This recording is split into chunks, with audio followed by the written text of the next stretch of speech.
Can who plays a plane be ba? Plane ba. Aha, you didn't come who say plane ba. And the antenna plane no a blast here boom. Tiatian, you say plane on our form. And the ever follows on your now will be here more be I abuano.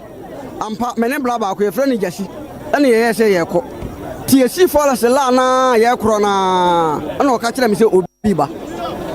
Tini Pacron Meshaya, name Madame for back with friendly Gideon. Or no, about money on the boy and say play na besen na theater. E me get dem a ehye. Ne emuni panyina ahye. Tie ya so onko kire ba bia play. Tie bra ode yakokora no kora no nsa hu ba bia play no kora no. Etoto ya ode ye kontie ne nam forest na. Ani ya ne nam me pono so a ne ko se jane de wo soro. Ijane de wo soro. Tie ya no na ya no kwasem na ye play no atofom e boduam soro duam e wo soro tie bo mu sa no na tie behwe fom e to fom no e jatom ama ye ko ene na de enipa ye di nka hu no ba ko de no wahe masabe ne hu nyina hye ama wo no da ho na ba bia pre ne tie atithwe pa na ne jane dende ne yentimi hu nipa o mu gu ho but ne jane so e jane na e de kase pa anti ne yentimi hu enipa wo mo ho baba ko ne de na ejana hye no ama wono oda nchen na babia na ejane depa ne de ne ntimi hu nipa wo mo ho ba plane de na ne nyina hye plane de ni nyina hye enti eba sa no na moye nipa sen de mokoduro de na moye de koduro de encha me koduro na me nkurafo enti eno achi ana bla ba ko ba ne efra ne ba wo mia wo krom ha ya oba ho no okurafo ene ye se okurafo de a fra samle man na bona man ye se de asie ni ba ye de ye wa ha ye ne de information ma assembly man se de asie ni enti anche ye hu de na fa de dom bebre na mkwa no so ba na mkwa no so ba aha enti answer me jawo no se dampaya forest ni dampaya forest ni semusa bas kamabru field dampaya no enti ususu se anopa be tamben ba me de na me watch e bomi ya na ma ba ya dafo ma na me donti na watch ne momme enti madwene mu de na ye tan be tan mu 10 am aha tan be pa ho kra na mpa ho kase bia sa anopa tan aha tama muhu plane no oboase na eko aha so nya oboase na mo se na aba fom sesen e pa cho ba bia ye gina odu ani hwa ha ya efri ya na eko yeni ayefo da anu se no yeti plan enti wo hwa sabi po ye si hoi sabi po ye si wo tintin ya bipo ya menu mienu gina bontim ha ya ni tuai eno so na plane etitoye eboduam awo soro na ti behwe fom ti dua na ebo mu no kura tutu medua no e da wo hwa ebonko mu no soro pa na plane etitofom na blast ye ti ene ko hu ye ne de na jadam tutu okay ya da se ya behwe na ya ne ofo François Tchenkomo wo so na ujira he mra sie na ujira he patro me ne nipa me kopie so wo kopie so me ne nipa me kopie so ansa na obia ko nti die na wo hu ye me hu ya no se plane me na me wo mafu ana plane be twam de me hu ya se plane no abo nti me tracy se me kwakohwe ba bia plane ball no se beba wo wa fuom no ana wo hwe se ewiom plane bi twam ana wo twam ana wo te die ana me te se ade na abo ho boom eti mi jai madwuma me nyina se me kwakohwe ba bia ade ne toye se bi obi o mu na so obetumi survive a metumi agye no eti mi ni na mu na me koduru ba bia ade ne toye ne de nwanwa ehu enso me koye no me kwa ni nipa me dinka koduru ba ne nipa ba ko pe na me hu ni se odem a wo hye nti o se nipa bi ka ho na se o ma hye dia eno de me ntumi nkyere me ni nipa me dinka ko ho ansa na wo hwa na abobe sen se se de me bai kan ya beten na na wie mu nye na okopie so na amaohu ebo mi hu nti na na mi die mi ka se kama ebe fie na kama ba ba amane ana me sia me blood si on say bepo no na wo esoro me bo ana ai bepo no na anasa kwan na nya betimi ateki be 2 hours ansa na wa foro so kwan na nye ana ba bia to ye no so aje se utwitwa ansa na watimi aduru ho enya kwan edam se kwan na edam ti wo fam akọ aje se utwitwa ana me so unhunu ba bia ade ne to ye unhunu ba bia ade ne to ye ankasa ansa na wo utimi ahu se ade no sei ba bi sei ne to ye enti me duadue mu na me ko ya na me ko hu ba bia ade ne to ye ansa na me brothers ba ansa na o ma bia ba aha sikaman bofredu dampaya forest eho ene na ye beka se ene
Good afternoon. On behalf of the President of the Republic, His Excellency John Dramani Mahama,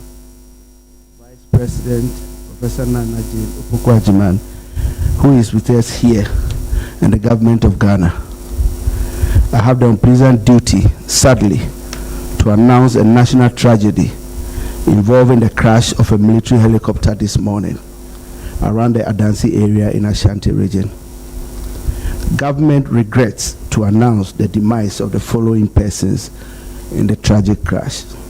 Dr. Edward Kofi Omane-Boamah, Minister for Defense; Alhaji Dr. Ibrahim Murtala Muhammad, MP, Minister for Environment, Science and Technology; Alhaji Muniru Mohammed Lemuna, Acting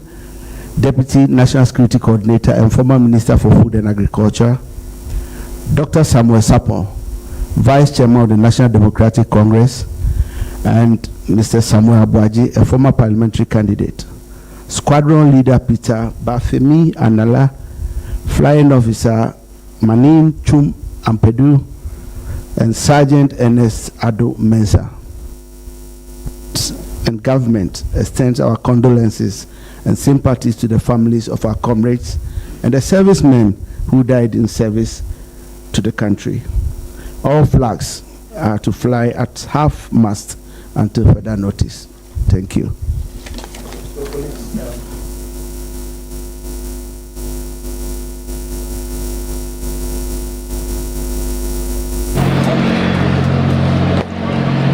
The fourth bearer party is now ready to receive the fourth casket.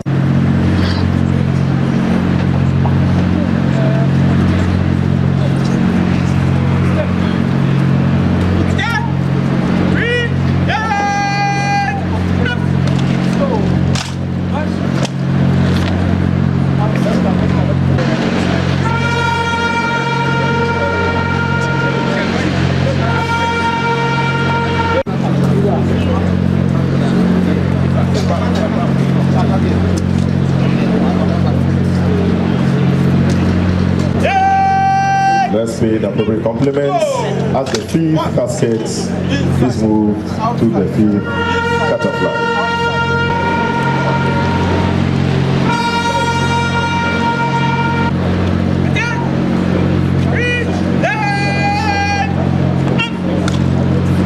The sixth bearer party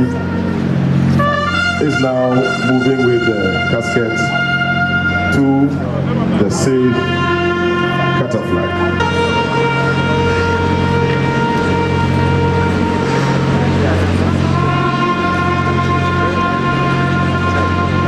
We now have the 7th bearer party moving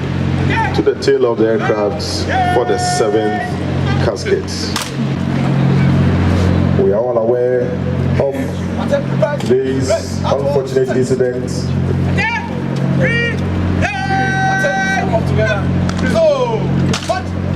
With the caskets to the 7th cataflag. The 8th bearer party is now moving to also pick up the 8th and final casket.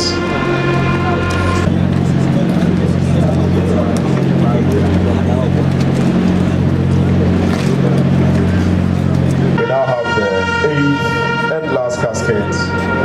being moved from the aircraft to the 8th cataflag.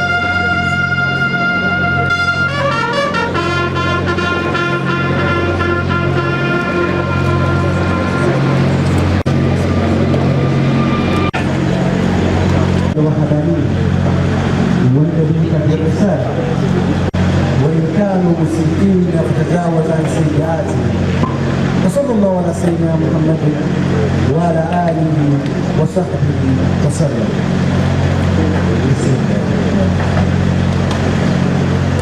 إن لله ما أخذ وله ما أعطى وكل شيء عنده بقدر. إن لله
strengthen all of us in this difficult time. Our forensic, the head of forensic at the police, CID, is the one leading that. We are hoping that in the next 6-12 hours, they will be able to give us some results. Thank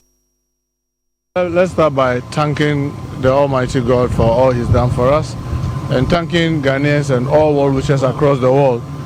for being with us and supporting us and having our back in prayers and all that in this most critical moment in our country's history. It is the first time we are having this kind of tragedy. And as you may all know, we are grateful to God that we were able to retrieve all the bodies. And they were brought up in Accra last night, as you all know. But to speed up the investigation, obviously we need to do further examination and investigation just for the awareness of doubt. And some of the forensic that needs to be done, I mean, taking samples, how to be done outside the country. So that's why we are trying to fast track, and you see all that. We know that this evening the President will address the country and the world. So we hope that we will all be patient and wait for the President address. But I want to thank the families sincerely for all the cooperation that we've had from them and the support they've shown. We know they are grieving, they are in a hurry to have their family members so that they can attend them. But we are happy that they are cooperating with us, because it's not just about burying, it's beyond burying, trying to establish what happened, how things went, so that we avoid it into the future. So we want to thank the family for all the support, and together with the Health Minister, the Minister for Lands, who is now acting as the Defense Minister, we've been working around the clock just to speed up everything and this part of the process. So we are hoping that this will, when the President addresses the country, other further better particulars may be given. Aside everything, you are also a human being. So yes, we need to be able to hold on, to be able to move our country forward. You cannot control crying forever, but we want to assure the family we are with them. We share in their pain, we grieve with them, and we are hoping that the good Lord will strengthen all of us in this difficult time. Our forensic, the head of forensic at the police, CID, is the one leading that. We are hoping that in the next 6-12 hours, they will be able to give us some results. Thank you. Muniru Mohammed Limuna, Acting Deputy National Security Coordinator. Samuel Sapo, Vice Chairman, Armed Forces. Among them were Dr. Edward Kofi Omanibuama, Minister for Defense. Alhaji Dr. Murtala Muhammad, Member of Parliament for Tamale Central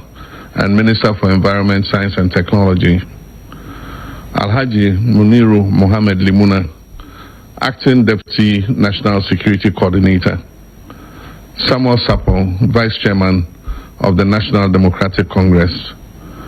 Samuel Abuaje, Deputy Director General of NADMO, and Squadron Leader Peter Anala of the Ghana Air Force, Flying Officer Chum Ampedu of the Ghana Air Force, and Sergeant Ernest Ado, also of the Ghana Air Force. This tragedy represents a deep personal loss for me. I shared a close bond with many of those individuals who died. Our nation is grieving, and on behalf of the government and the people of Ghana, I extend my deepest condolences to their families, friends, and their loved ones. Know that our entire country mourns with you. We share your pain. Your loss is our loss. A loss of dedicated public servants, intellectuals, and individuals who tirelessly worked for a better Ghana. These 8 individuals dedicated their lives to Ghana's progress. That their final moments were spent in service is a testament to their unwavering commitment. We have lost some of our nation's brightest minds, and this is a moment of shared heartbreak, a time to reflect on the preciousness of life, the sacrifices of public service, and our gratitude for those who dedicate themselves to the well-being of our fellow citizens. Squadron Leader Anala, Flying Officer Ampedu, and Sergeant Ado were dedicated members of our Air Force, embodying the best of their profession. Alhaji Muniru Mohammed Limuna was a humble yet effective public servant. Samuel Sapong was a respected statesman, and Mr. Samuel Abuaje was a promising young leader. Dr. Omani Boama was a brilliant and dedicated leader. And Alhaji Dr. Murtala Mohammed was a passionate voice for his constituents and a champion for environmental stewardship. These gallant men each served Ghana with distinction. And as we mourn, questions about the cause of this tragedy are only natural and important. And I want to assure the families and the nation that the Ghana Armed Forces has initiated a full and transparent investigation into the circumstances of this crash. An investigative board of inquiry has been set up to investigate the cause of the crash. The flight data and cockpit voice recorders have both been retrieved. All 8 of the bodies of our departed comrades have been retrieved, and the government is in close touch with the bereaved families about identification of the bodies and final interment. In this moment of national grief, let us remember that we are above all Ghanaians, united not just by our nationality, but by our shared hope, our shared humanity, and now our shared sorrow. Ye omaya ye gusu a ye twajo ato ye ni abese no akua Ghana ukuada bi adi embone nanka ukuada idie eye kua okrada amorisi a wo mabadua sanje abanyen enka sese wo kai wo ma na dan na de nsaye enso nkwanta yira yen akua semato yen ato ye ni abese no na nkwanhye die firi he na wedi ba ni seni shebra na nkrabia yabeye ni den ba mo utimu den nanso mpani se wa yesa mansan kontonkrowi woda mansan nyina akomu owo ton ade atobi wate na wo ye den wode obekọ ni konimu na ya no wo bi ya nanso obatan wo ni akwantimfi wo nkwanhie wo ya ahomti wo ewu ya se ejahye wo ye kan sen ni ewie ni sen demi fadue mema enne adofo ni ayirenum adane akunafo emma adane nyanka obata bi nso no ate omai bi abonyenyi omai bi abosaman krobi atu apenten ye frɛ yanom wen ye nyina na ye twa adwi ye nyina na ye twere yesi ye be ye ne se ye bedebe chichi ye re se nyame no ma ono anso no ochie na sa samando o mind dia nananom nkai efiri se hukwada idie ensi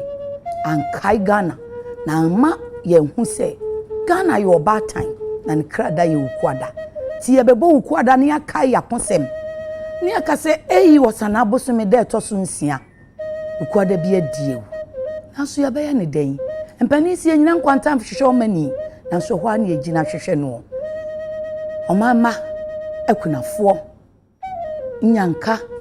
abusua ye nyina ye nhedin schoolmates asafoma ye nchichi ye rese ye wani daso e Kristofo wom moziremfo wom se wona wada wo Kristo ana alamu no dan kwama bi obesori wona ogina nanum die nso se eya sasamando enti okoma foforo so na wedie ye mpe bibiem Adekye Nsroma suni ene eye 8 August 2025 no so abapa ho meet enson ene ne de tosumienu oman a ye twa adwo National Day of Mourning amampani edi atudwa no tie nyina ye ma ye ho kuse due ne hyedin na afi ye ba ye ne den efise abanesa nanso esese ye koso ne ye hwe wo mochi efise wo ha enko beto aso ti Yesu ni nyina anso na ye to aso ende de bonkrata abanini Daily Graphic. Let's offer compassion to bereaved families. President Mahama, state funeral to be held on Friday, August 15. Daily Guide, Mahama Julius Debra, weep. Ceremonial garden open to public. Atufo sing Amabua caretaker ministers. World leaders others sympathize with nation. Crashed helicopter black box found. The Ghanaian Times. Helicopter crash. President leads flower laying. 3-day mourning for victims begin. The Ghanaian Point. Government holds wreath laying ceremony in honor of helicopter crash victims. Ghana has lost 2 patriots. Jospon mourns victims of tragic military helicopter crash. Atufal Singh Kofi Ama Kofi Bua replaced Omani Boama and Mutala as defense and environment ministers. GRTCC suspends planned 20% public transport fare increase after ministry meeting.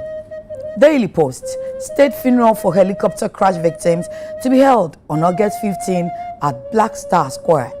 Black box of crashed 29 helicopter Z9 helicopter containing data and cockpit audio recording found. Armed forces to conduct full, transparent investigation into helicopter crash, says President Mahama. Helicopter crash tragedy represents a deep personal loss to me, says President Mahama. Remains of victims flown to South Africa for forensic examination. The New Weekend Crusading Guide. World reacts in mourning as nation grieves over tragic helicopter crash victims. Aids and Commerce glowing tribute to late Omani Boama. Don't leave hope, he wrote, mourning my unlikely and secret acquaintance. The Chronicle. Jubilee households wreath-laying ceremony for victims of military helicopter crash. 2 cops arrested for stealing 16 assault rifles from police counter-terrorism armory appear in court. Last but not the least, the inside. Presidency announces task force to probe helicopter crash. 80 years since Hiroshima and Nagasaki, the U.S. still grapples with the legacy of nuclear war. We enenkrata ene abedwaso ene yenye no said ye da wonim no empani se onipa wu an teche mampro efiotiasefo nti enipa nwotwi a wonum ede wonkra abo afode am woman efri se no wonam woman somso de eya eye sagalam se ya eho wo kwakwa koboa ama yetumi aso ano ene ye ne esese ye ka kire ye ho se sune sika okọ nchen nipa nkwa se sika okọ a ye betuo na ye mpanimfo besuai soko na obetu ho na monti ena di nipa nwotwi ebe kwa akra na ye hu seidia ene ye nye biem we enye ye nyina ye kasa de wo man krata de wo tuo de wo horo ho obi anka se no more to galamsey. I hayen ediyen yewu na amayan kan yasem. Nti ene wo ho a ye be celebrate wonum kakra. Ye be hwe won ho asem kakra. Na afei ye ne ebinum so nim wo mu adi nkomo. Ene empuni no ebe ye nipa miensa asetena. Yesu ye twa adwo. Ye se wo ko obi ayi ase obi a wo sun bia esuneniwa bia wonye aka no bia na ebidu nsini na ebuo no ebi subofo atu amono obaatan bi nsu nsini na atie no obi so de odidi ma ne bidie no eninti ye be hye ne sen ye be ka ne sen na amaye nyina ye nyare chichire asofo beba imam beba na psychologist enso aba na yahwe se wo July besi August mu ye hu nyema emu eya pa na ye be grifia ye be grivi sen Yesu ye chichi ere obia ne said ne tolerance level sitie nti ye nkasa nkyere ye ho ye hu said ye be pem akwa anim sei na ne ye da no ebekọ unuaba mama ya kuna mani meni chidomfo no sesi aidie so for mama obahima afia church edu atenase sa na kwame bongo enso atenase eninti address no biche ibo ye de asisi wa akire ene emu nsem amanfo a wode arecheche nsem ahodo ema ni nyina ye bebobo so bi nkakra saa na afei wo ho nso a yakotie wo mo ho abakosem kakra nti sei ene ye kɔ no me ma mo akye ye nyina ye nwie na ye nkose oba minua nkose na me so me nkose kwa me nkose na me so me nkose ya mo ya very painful. It is well. Let's go. Dr. Mane Buama. Oh. Semo. Oba yenko. Yenko. Emse wo ahode no wo chen kwa mi. Ai me ye kakra chen no. Okay. Ebusuafo ye hyasie. Graphic de obokrata enie. Omampanyi John Dramani Mahama ede animu. Omampanyi hyetuntum ekyerese asem ato oman Ghana. Na story nankasa e okrata fa etoso emiensa. Omampanyi John Dramani Mahama kai Ghana fo nyina ese. Ebreimu yenya sema en atenka. Emma emusua enwoche a wo mahwe wo madehye na no ukuada wiem hyenkwa nhia ya esiye ewo adanse akrofom ewo asante mantam emono. Omampanyi se Ghana fo nyina yenkai se die dinkan ye Ghana fo nti ye beka ye ho abom ne enya nidaso ne enya tema ne enya odo ama ye ho ne agye atum se ebremu de e di areho emu ogya papa ensumeko enim. Omampanyi di nsemi tudwa e wo Jubilee House enura anajo enkwanhia ne si na no ukwada no enura eno omampanyi atumi akasa na omampanyi se wo hwe enipa nwotwe a omen ahyom yayaya sana obetumi akasa wo mo ye emmemama akukodrufo a wo mo ewo omen ho do na omen ho do ne adwumaden a wo mo ye de ama omen nti wo de wo mo nkwa etwa so ti brofocus mo se national heroes sa na otumi describe wo mo efaye na omampanyi kasa no musampa be mensun so eden o se Ghana fo enye brewe na ye di ntitimu ba abusua bi nsuru mwate ya wuwom o me o mokro ahye de esi no se jadem animu no so na di persona eya enti nya bre ni ntitimu we ye mfa nya amanyosem o mamu ni nyina na enya sise woni bibia aka wano tum so obebre obi kro de debi o se nyame ya aduma o sanabusumi ayewumi ne de to so edunum ye pa abusumi mu a o mamu ni nyina beye ayie e de ama ye nuanom enwotwe a o manhu donti o mafiri mu no graphic yo so for me to so Daily Post and I'm there so me call the center page Daily Post page 6 and 7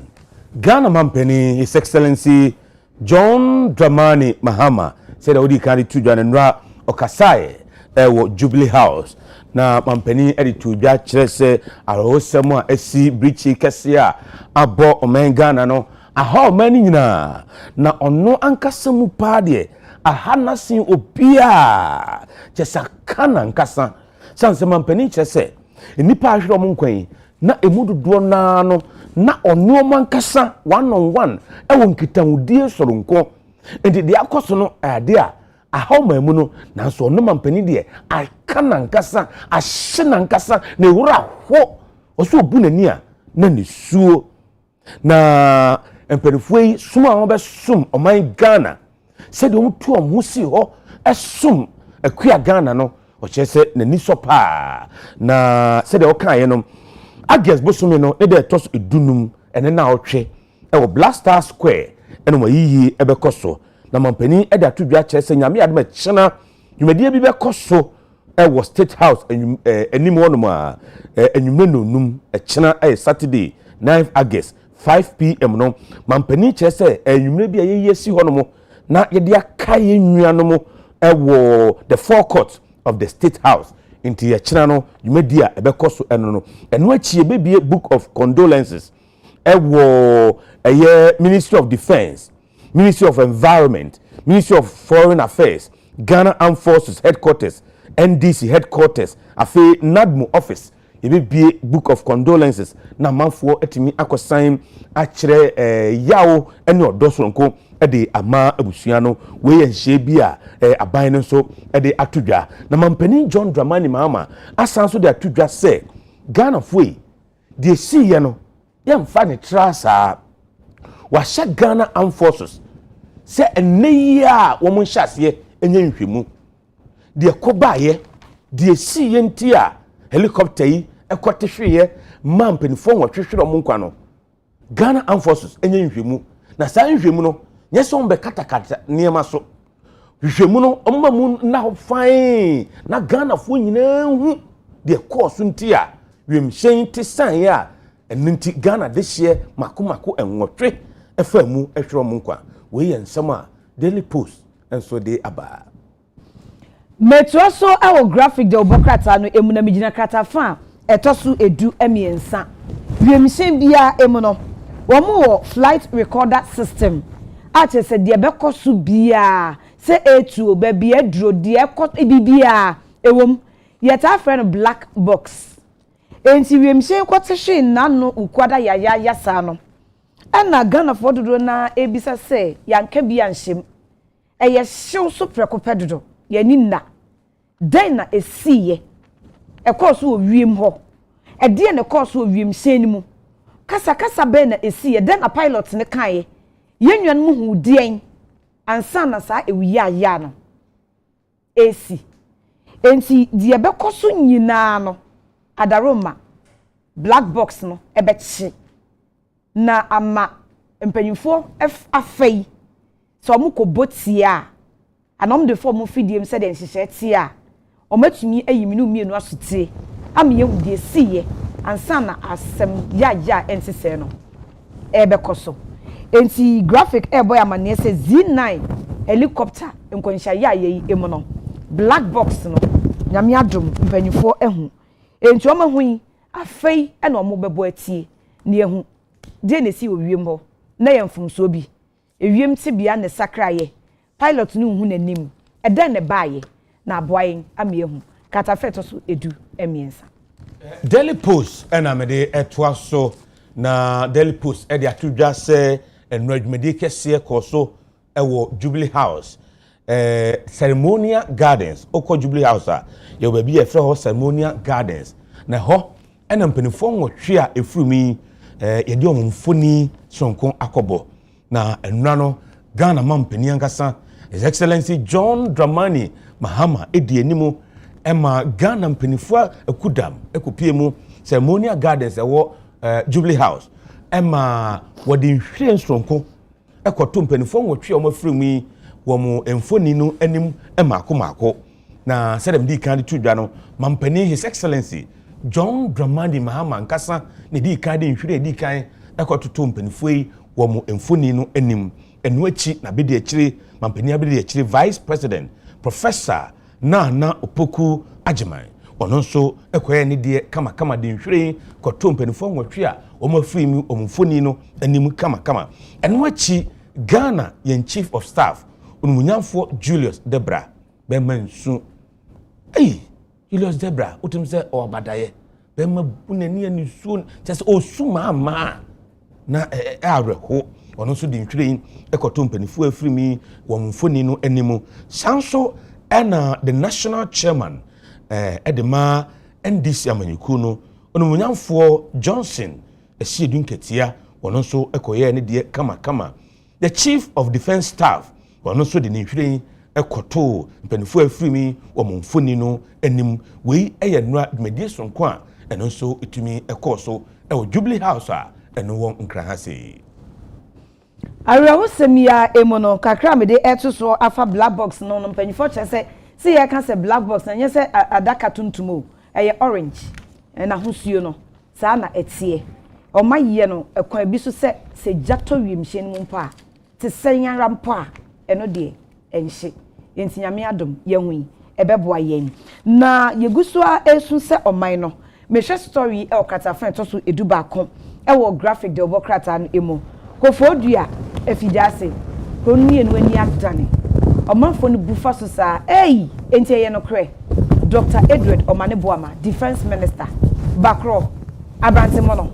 no kre saa no mu bisa so manfo bufa so no mu di akone ba ne asemfre woni fie ni emu aja enso meko enim wo chema enamfonom party ma so wo mo kɔ bɛɛ ni na kyese wo mo kɔkyeche abusuanwe na woni wo mo esom na atoyema ntemu so afɔ nso Joseph Nelson abomodia akɔkyeche Naval Lieutenant Irajua Kumichire a kyese flying officer Chum Ampedu eye ne yere no wakɔ ne fie wa abusua fie akɔkyeche oni abusua nyina ewe arehosema na no kwada ato omen Daily Guide and amede twaso na Daily Guide story aba page 6 say arehosem kese ato my Ghana mpenifo nwotwe ahwe om nkwan ya ewo wemsie nya kwanhyia ni mu no Ghana amahodo a ye niomo eye ayenkofo yenom din sawso wom so de yakonsem abre oman Ghana sanso na mpenifo akuku dambia ewo omamu wom nyina so de yakonsem ama mampani John Dramani Mahama ene abusua ahwe omadehye mamensha siem famfiri Ghana ye kane mampani from 2000 to 2008 oye mampani ewo memo His Excellency John Adekye Nsroma wono so ednanu di ensem yakonsem aba na si we a national tragedy eyare semwa ato omani nyina na ono je kufo ode yakonsem ma mampani His Excellency John Dramani Mahama eni samanyuko no chairman ono nyamfo Johnson esiedu ketia na Ghana de hye nyina oman yakọ se sade we atumi ato oman no afei mampani dada His Excellency Nana Ado Danko Akufo-Addo ono si di oman so 2017 to 2024 ono so ade yakonsem ama abusua ene mampani John Dramani Mahama afei de Baumias former vice president Dr. Muhammadu Bawumia ne hokafo nso ede yakonsem mampani John Dramani Mahama ene abusua ahwe omadehye na yekọ Nigeria mampani ankasa Bola Ahmed Tinubu ono nso ede arehosem anase yakonsem abre mampani John Dramani Mahama oso ono de ninua pa ene mampani John Dramani Mahama enti de aka mampani no ono nso Tinubu akane pa nti ode yakonsem mampani John Dramani Mahama afi Ghana ban ene Ghana de hye nyina wose Ghana ne Nigeria de ennuanom nti aka Nigeria aka Ghana yi aka Nigeria we ensema Bola Ahmed Tinubu Nigeria mampani ode ato edwa afi Kenya man no si oman bia Ghana yenom ye fine pa yenom kita hudi ekoyi pa na mampani a owo aye Kenya okọ ne Facebook page William Ruto ono so kyerɛ sɛ ɔde yakonsem sonko mampani John Dramani Mahama ene Ghana de hye nyina sɛ wemhyɛn kwatwetwe na nipa enwotwe mumienu asoafo ahwere mo nkwa na mibia man no so omo kyerɛ sɛ omo so do Ghana pa na omo so mampani Dr. Nitembo Nandi Mdatwa ono so de yakonsem ma Ghana afei US man no embassy wo maimu Tammy Bruce kasamo ono so agina mu de yakonsem ama Ghana afei Germany man no so embassy wo maimu nyina de yakonsem ama Ghana se de ato Ghana no we de eja emu eja ti Ghana de hye yen hyede Enefia mame enfa NMC National Media Commission so dia wonum ede aba yenfa enuso entudwa se de ubo enwumakoyi yenhwesofo oboa emrama no ho kwan se wonhwe emwa yen we dwumadi mu no eye NMC wonum so ede yakonsem Ghana fo nyina na afi waka kire yen se bra ye twa adwo na yesuin womo ebeka yen de ubo adwuma no ho nhyehyeye kakra womo se yenim se Dr. Maneboa mebrebi no yesoafo hwenkita wodi ensem so no communications minister enti wone NMC no ewotwa kaso no kopa na NMC se osre yen eye mainstream media ene enedie social media ene omanfo ni nyina se yema abusuafo no enya kwan ensu wonum adehye ade no abo won pusa enti esese enya atenka bi ema wonom na enema bi a yebeye ensem bi a yebeka videos bi a yede beba no yedwene wo mo ho se abusua hu a ebete won sen o ka yen se adwuma a yeye emrada ho enti wo social media nso so ka ho code of ethics no ewo ho enti wasi studio say article 12 any article 16 echire dia esese omamba de ubofo yetimi eye ti erefia o se eba se yaudie eni arehuo bi ba esese ensemtwoni no eto ne boase wo na mani bom de ode betu dwa no esese ye fact no se dia esi etie na enu nso mpo no esese ohune ka ana ohune tro NMC se wonum kasa atia emfonyini ni bia enye fe eni enyan na ensese nke babonten nanso yede namwo na eji mfumpa na ebu ahim osere pa se saade no ayeye no yenyina yenhwe ni yenyai unu afiri mu si obi afom de boto akosisa emu no na nso wanya na wo broadcast ye una broadcast ye na enya ade yin wanke beye ofe wo ewuo mu mpo esese ehye nipa na animunyam si obi firi mu a yenka na chi esembo na enye se nipa na otiase no oyotini ni nanso ye di buo bi ne anidie bi emma nipa no ene nka ya yewo edi ma no nti yese ewuo ni ho akade nyina ye solemn ceremony ade a yemfa ni atwetwe ade a yemfa ni agro ade a yemfa nsede nanso ye die yidie ni ye twamfonyini akese ni ye de ya amanyosem wo nso ni mamanyoni omi nyina yehwe ni ye omu de ene wo mu ko na kaye ne a ye tiase no said ye wo kwa opese ye wachi ma won dwen wunu ho saa na let us mourn them in dignity and give them the last respect that they deserve. Let us dignify them even in death. Inti brofo dignity se wa wo hwe mfonyini no a wo de nam no na se ye dignifying. Over to you. Alexander Bannerman, Deputy Executive Secretary, and Ode Sa Eye NMC Dieno Ebaye. Traders Advocacy Group Ghana, so Eye tag, omuso de wonuma rechechesem de mase asemidie ato Ghana fo nyina na wonum ka kire Ghana ni bia se ye muslimfo se ye kristofo se ebri mu no yen kamum yen fakroye yen twadwo na yen sre twedi ampon ene alase won mo madi kan no wo ma wo mo baby pa entina na wasre Ghana ban se won fa nhihye mu akwan mu se obehwehwe de asie ni mu fiko se de ebeya se obi mfom so ana bibi na eto sini a ankoya yetumi aso ano na anamo esese yetu so man no eno so yetu we Traders Advocacy Group Ghana tag for the no President Kwadwo Amoateng, Secretary Nana Poku, and Vice President Samuel Asare Ado, Deputy Secretary Juliet Kosi, Treasurer Irene Victoria Odum, and the Protocol Officer Abraham Yaufianu Wonum Ensa Eshasi Enono. Obayenko. Metuaso ewo graphic de obokrata no echi asei. Enkwanhia si nanu kwada sa no. Ye nyina ye bisabi. Den koso. Den kofa baye. Eye ensemisa obia ebisa. Obia peso mu die esi ya. Ema Z9 helicopter no ekohwe ase na ejato ma yahwe omanma enwochi. Na eno na retired pilot bia odi ni dwumedi akwawie no wahomgiem ewo Ghana Armed Forces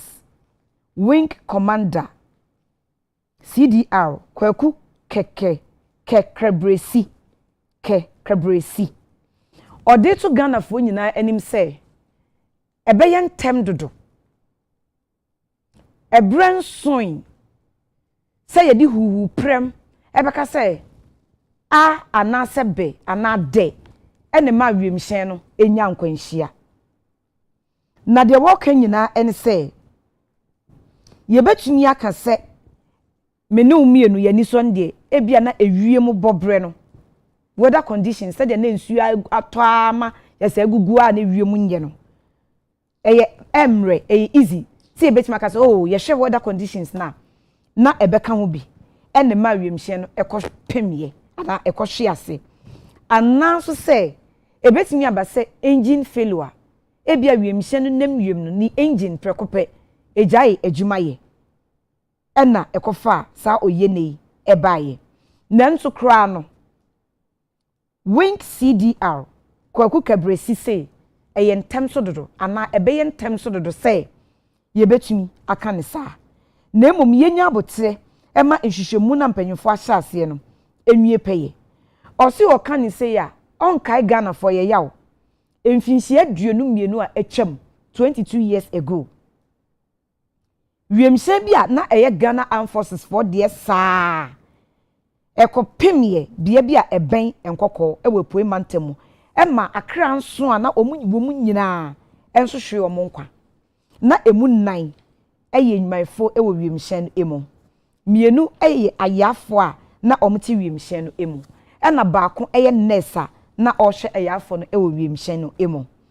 osisa military helicopter na 22 years a etwam nie ekohwe ase ewo bia benta eye nkokọ ewe poe mantem ma emunsun nipa nyina ewuye no na efiboma eba enkran ena ekohwe ase ema emu nipa nsun nyina ewuye Wing CDR Kekrebesi eno a wo kase waye pilot no bese emfie aduasa 30 years wo twiwem shensa ensusuehunu de onfanye hwe no sisa be ya de tosumienu asan beto ye no se nhwehwemufo no eye wo mo hwehwemu na de beboa eye black box na medical kan ho asem no o se black box no eniema mienu pa na ekita flight no data recording che se ehun nsem nyina ebe record na ene voices say yetim ne bonkoma na yetiatiem bibia esi no ana ye ka ho asem no echi ni nyina enti ebremu black box no ebeboa nhwehwemufo ama wo mu hwehwemu no etumi awie peye na de edi nkan a ebeboa pa ne se ebemi ehu wiemhye no na enam ne kwan so ebrenu mu na speed mika ben de nam ewie no mu saa ebra ekono ansa na de ebesi ni si no na engine no na dwumaye ne performance etesen enna ebemi ehu bibi besi saa no ana prekopa bibi chia no pilot no ahohre ana enne ana esuro ana ehu a ebebo no obeka se minuanom mumie nyina yie wo mpaye bi etwato a bo wo bibi a etwato a ka na de ekeka kro no edin black box na daroma ebebo ayi de ye nuanom keka ye ewrade gien yewu de aba na ehu o ningina ebebo ayi graphic mu ya baya na osusu san hwehwemu ne de animtifo ne bi nso kase enye de edi nkan ni na we no ate ensunu mu se nipa nwotwe preku pesa no enso bi mu se yedru amanfo so a ne yakai ya no nti wo mu abomodin ahyehye helicopters na military helicopters a Ghana ha enyinya nkwanhyi akrashe na fei wonum di wonum susuye ataya chiri o chese 2022 March 16 ewatiwa forest eastern region sada ena so military helicopter bi crashes sabre no na asrafo beye num ene wom wonum enyina kranananana emfie num achi ti se 2007 eno so Eastern region wa edukrom na eno no na enipa beye dumiensa ena na ewom crew members wonum su nyina kranananana eno na no se masha Michael Akoko wo mu no eno so esise ya ma o hye dwerebe na eno de omo na o makaka masha Michael Akoko ho no wonyane mu no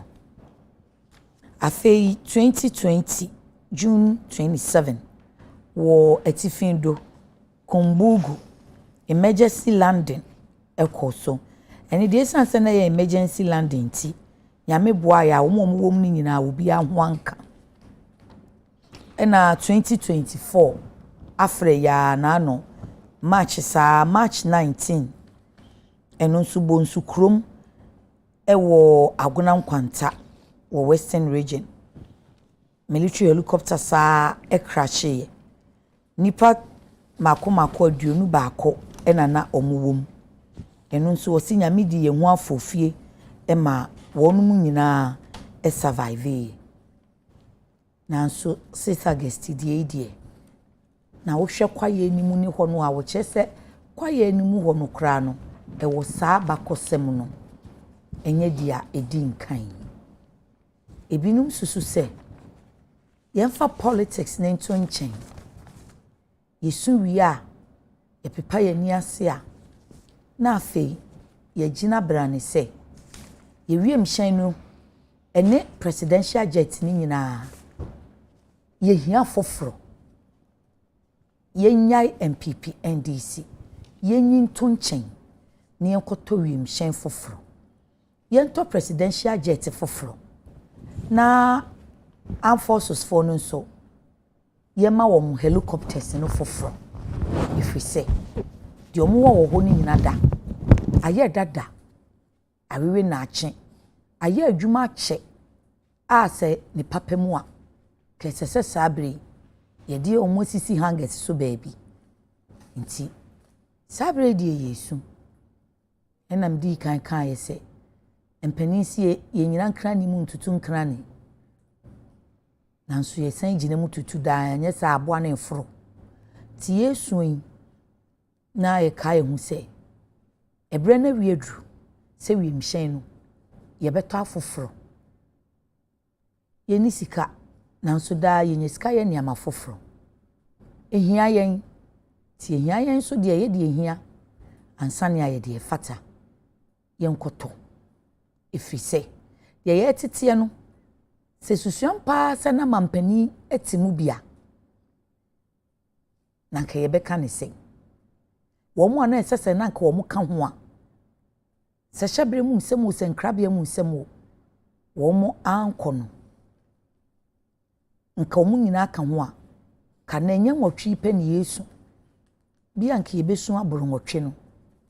nti ebi mu susue no se yesu wi a yanyin tum se bambo adwumako na ankasa no esese ye resource wo mo ye ma wonum akade tumja fo okodumja oni 10 table se lada kro begina so na obi afagya ni mu ahwere ne nkwa ye kan saa rete sam na no benada na ya wasaneta no ka posifo yi omuhia mod vehicles police ni ko amroba hia no a woni no di tuo ni isi ani amroba timi nya kokoduro na onu di kan sane tuo agu police ni so efise police ni no bulletproof vest kra wo mobi asrafo yi omo nka wo masem ewie mhyen helicopter yi ebi nye papa ebi ye dada enso eno anu omo de koba omo kona nyame omo bedura na ye refi mampani wie mhyen na anu yi ebeye debate gidi na so amanyofo nyina da fanu ni nyina nim se wie mhyen na ya dada ago esese ye tofofro enso NDC suro firi sɛ MPP wɔ so no wɔka ho asɛm MPP enso ɔnte aseɛ firi sɛ wɔwɔ so no NDC di campaign mo ana mo bɛfuro na mo bɛgya yɛ ya ɛne awerɛhoɔ sei na mo busua nso ɛ mo me anwe ho ne yɛmfa politics ne nto nkyɛn na sɛ yɛhia wiemhyɛn fofora mo me nkɔtɔ yɛnkɔ ya me toaso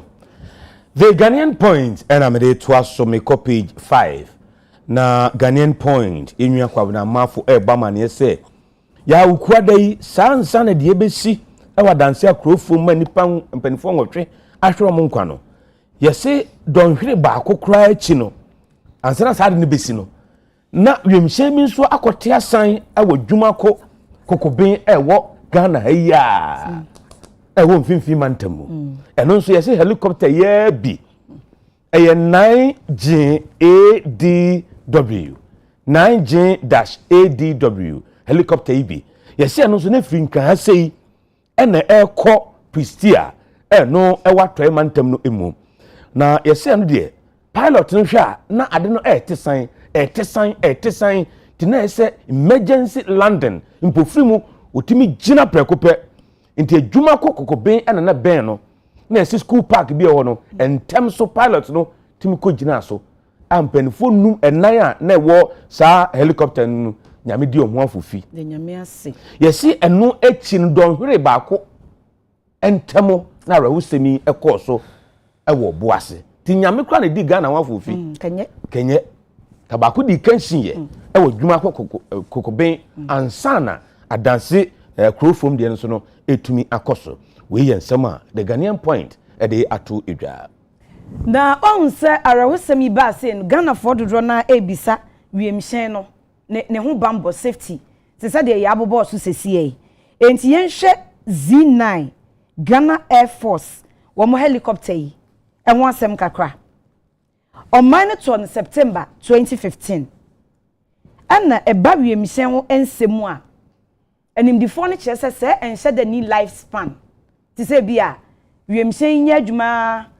afe na edi mfie numa ya pake esi baabi yentimi ntu bio anabi edi mfinhye du a entimi enya adwuma bio na etwam aye dada tie mfansi baabi no sɛ animdifo ne kyerɛ sɛ eba wiemhyen adwuma no mu a eno die eni life span na de tie enie ne parts no nse yetutu ni ahyehyɛ enti ne parts no na ebra no eso a na omasesa ne saa na kyese ekɔ nanim na ade ba ko ne de yensesa na ewo ho eye ne fan bi efe no airframe no de omomfom nsanka na emom de omo ya ne se omo ye x-ray no ehwe hu se eya live na enkwa wom etiase a ebetumi aboa na kyese omo hwe na eya live enkwa wom na bibia koyi a na kyese no na apart from x-ray no airframe no a omo be na x-ray no ne parts ni nyina ebre ekoso no omo sesa saa enti enindifo ne kyese wiemhyen betumi awo ho amietu ebetime di more than 50 years bibia there's nothing like ayedada ana ne bambo ho nsem ekofom debi se yebetumi asesa parts so far as omo sesa parts no ne breso ne asesa ne breso ne ato ahye ne asesa ne de na ye hwe airframe no ne ye twa no x-ray na bibia ye okay dia ene there's nothing like wiemhyen na ayedada ana bibisa enti wei eye nhwemu kakra efa Z9 Ghana Armed Forces wiemhyen a na na ukwada e de arahosem abayi ho no ade na yemre minua ayemre ene ayemre 50 years 50 years e betime di more than 50 omutwa no way ese ye koto ne no last time ben ye twa I don't know minua sister oye ma bi kwa koto ne antone mo no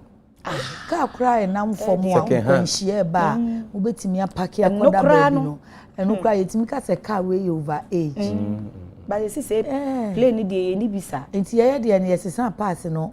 say brano and put your man sit from say as a one a bit do some say biano is regularly changed. Mo sisan tungu baby na mo koto foforo na yenye sika ye niama foforo.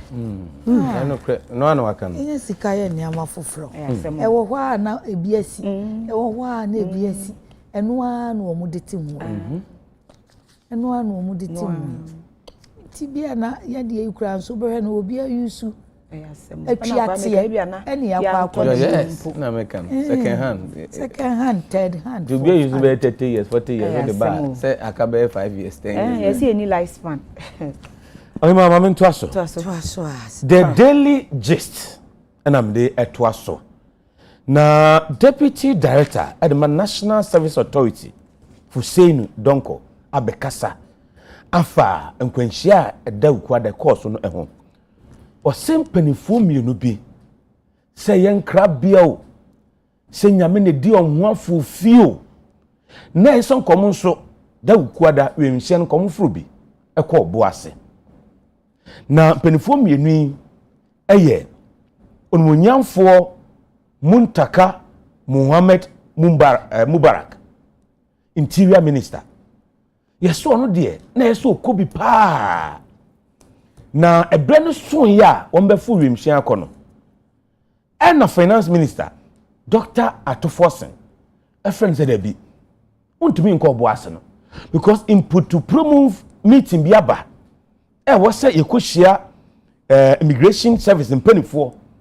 na yitimi din komanim ya ntimi srew so ko bo ase na sign tinka Muhammad Muntaka Mubarak nko befu wimhye no akọ ase no bio ni tine ye se doctor to force in friend no no se meeting akọ no ko bo ase nye sign nye meeting no ogina ne konso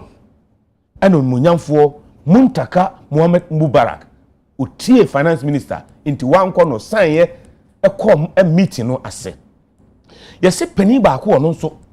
nyame edin ho afofi se ye nkra bia o se nyame na ye na dumo yeso no nso address shepe akoba bia wemhye no wo ba befro eye lawyer Sami Jamfi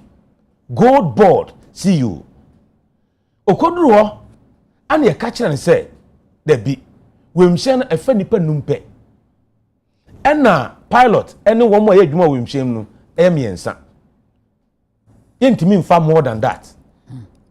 it is lawyer Sami Jamfi sign okonyina na asenera ho sa na nyame ena save no the lawyer Sami Jamfi nso according to Hussein Donko ya manamfo wemhye no esanse na ayema nti odine na reho betra fi sa na nyame na yi na frimo na yese onumnyafo Muntaka Muhammad Mubarak so ono koya anka Dr. Mutala Muhammad nkono nko environment minister yes no nti Mubarak Muntaka koya ono seat na edema Dr. Mutala Muhammad nti ahwase no na ebi mute ne se Muntaka na eso okọ onu na eso onu na efri mu sana na ba ewia ne de Muntaka because then the deal list no so na chese yesi onu na ne din wo manifest ne so chese ss woko nsem ni bi en krabia ebisu ehyebre mu nsem enya de ebeti nyame ase awie da Deuteronomy 29:29 say the secret things are hidden from us and it is only God that sees them. He only reveals the parts he wants us to see. Nti kwamu nyama ni bi owa onyankopon de hinta nipa. Nti ubadwe ho a onti ase da. Nyame pe enonim. Because so hwe se ye be kai wo mo mafiri mu no. Muntaka na ni din wo din enya. Nti anopei ye kai wo mo Yesu ye charge and so ye be kai wo mu ye kai Honorable Dr. Ibrahim Mutala Muhammad na ebedu enene nansa no nanka ono eno ye Minister for Environment, Science, Technology and Innovation na owurayi ni din nyina ye Ibrahim Mutala Muhammad owo no December 14 1974 nti ohwe no a na anu a dabronya busumi mu enu nya 50 years usakra 50 die cafe mpo ena obi beka se abrabo ehihya ma no ene nso ukuada 6 August edi en boni ofri tamale na oyem rahye bedwani wo ho no ehwa ena ofrie ena oyem muziremuni oye bema wafo ana no oye bema wafo nti wagye kunafo ene emma miensa ewo ekyiri oko school wo Ghana Senior High School Ghana School ewo tamale ofri ho no oko Enei College of Education ana se teacher training eye tamale College of Education na tamale teacher training sabre no anu omoma set A no eno okoje ni set A Otuaso ko Kwame Nkrumah University of Science and Technology okoje first degree assigned to asoje master's degree ewo development planning emu ena osign eje master's degree ewo international relations and diplomacy ewo University of Ghana ansa ena otuaso akoye ni PhD oye wo political science wo University of Ghana ti odi nwuma mfie nso ni akira odi aba beye adesua mu nimdifo mu doctor nanu 2006 o kadia na nheda nye nanu sabe mfie aduonu o hye ne political career ase no okopre wo tamale central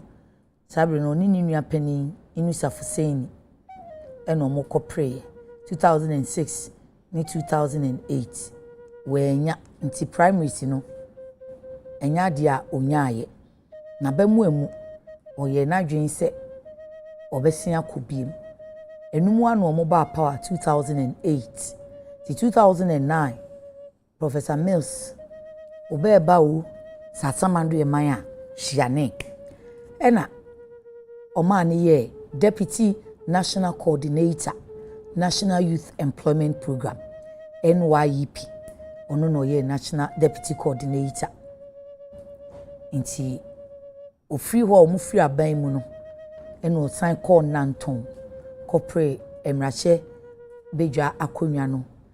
ti 2012 sabre no krade na President Mahama 1 emu no corporate 2012 to 2016 nti ono na no ye nanton mrache bedwani emom 2016 ena Mohammed Hadi Tofiru ebetu no primary sinim nti wansan anko hobiem ena ode ba nachi ede eba tamale 2020 nti 2020 ena obegina wo tamale a ode ebe pre tamale central konwa no nti wo tamale no ni pre no so ni second term mu ena owoya omaya soma no ekofa sa ohawi bai 2012 2016 sabre no a na oye emrahye bedwani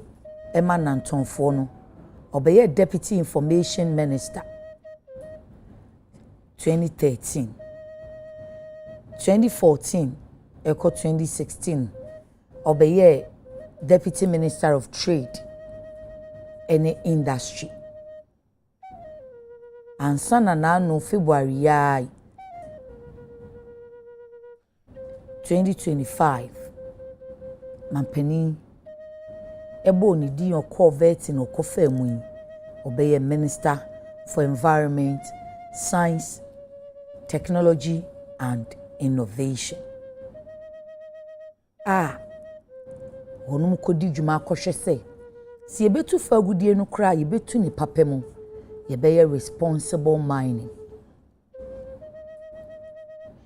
kwaye ya no okobo ho ben ya kwaye ena amene no yi emu ya nanso makoni Empanisi onipa wu an teche mampo na efri otiasefo. Yenti ebre otiase no. Nsem ni bi okan ya ye de bekai. If you are an MP, wallahi, and you take a dime on that constituency and chop it on the day of judgment, you will account to the people. You will. And that is one thing many politicians are not aware of. If you take a dime that belongs to the state or the constituency on the day of judgment, you will account to every single individual who lives in that country or who lives in that constituency. Will you be able to justify this in the sight of Allah? Will you be able to do that? The challenges confronting us in this country is corruption. The challenges. I am not a saint,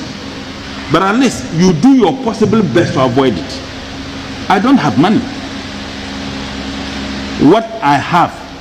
what I get is my salary. And wallahi, not a dime of Tamale Central has ever touched my tongue or bought a book for my son or my daughter. Because I know that I will account for it. And our society today, if you don't have money, you have no value in our society. The moment you are given appointment, your family thinks that their lives have changed. The moment you have a small opportunity, people think that you must provide. If you don't have, they disrespect you. And that has pushed several politicians to engage in corruption. That pushed people. And I am particularly worried. I am worried for myself as a Muslim. And I'm worried because which have I spent that I didn't need to spend? Which have I spent inadvertently or unknowingly that I shall account for it? That should be a profound worry. That should be a worry to everybody. But we don't seem to care. They don't respect you. Even your colleagues won't value you because they think that you don't have the money they have in this country. There are politicians who could not even rent a room. And then they are busy putting up skyscrapers. Haven't they been told about the death of other politicians? Haven't they been told that there are politicians who had it all and they are no more? That I didn't do law to practice. Frankly, it was Honorable Patrick Buama who insisted that I should go and do law, and he even bought the form. Patrick Buama? Yes, he insisted. MP for this constituency? Yes, he insisted that I should do law. He's a very good friend of mine. He said, look, he insisted you should do law. He bought the form for you. I didn't want to. He even bought the form and insisted that I should do the law. So I did, and my view was just to do it for academic purposes. I may be doing LLM. That's what that I think that I need to do. I want to end up in academia. Everything I do, my view is that politics is something I do for now, but with time I would want to end up in academia. Nothing pleases me than teaching.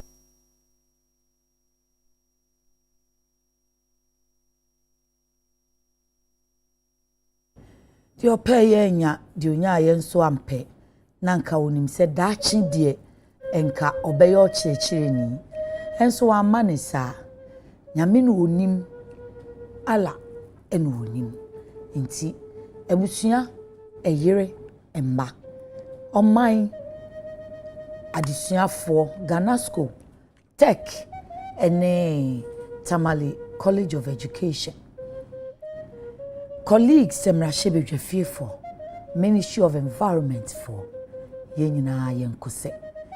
enche ye ne Honorable Patrick Buama obo ni din ka se ni nua Patrick Buama a oye mrashebe dwani ewo Kankwei Central ewo MPP di mu na hye ni nkran se bema kona kosua law a wasua law ye wie a osua ye ne LLM yene no bedi ne honkomo ye beto aso na asrafo no de ye beka se omadwuma ne hu nhihye ye nti wonum ehun nsem no hyeda enni ho bebre nti kakra ye nya ya ye de yaso toto fom ye soma ya ma ne bofo mo de ba ye ene ye de mamu squadron leader Peter Bafemi Anala oye Ghana Air Force pilot. Squadron leader Peter Bafemi Anala, Ghana Air Force pilot. 1986. na kyese aduanan kura wonya nyan afei no wo mfie no be ya aduasa nwotwe kwa aduasa nkono na nka nisuade hunu homa no nanso de nyame pɛ eno woye arehosɛm ne sɛ yɛsi ukwada na ofiri mu no afei na na yire awo akwadaa abosumi mienu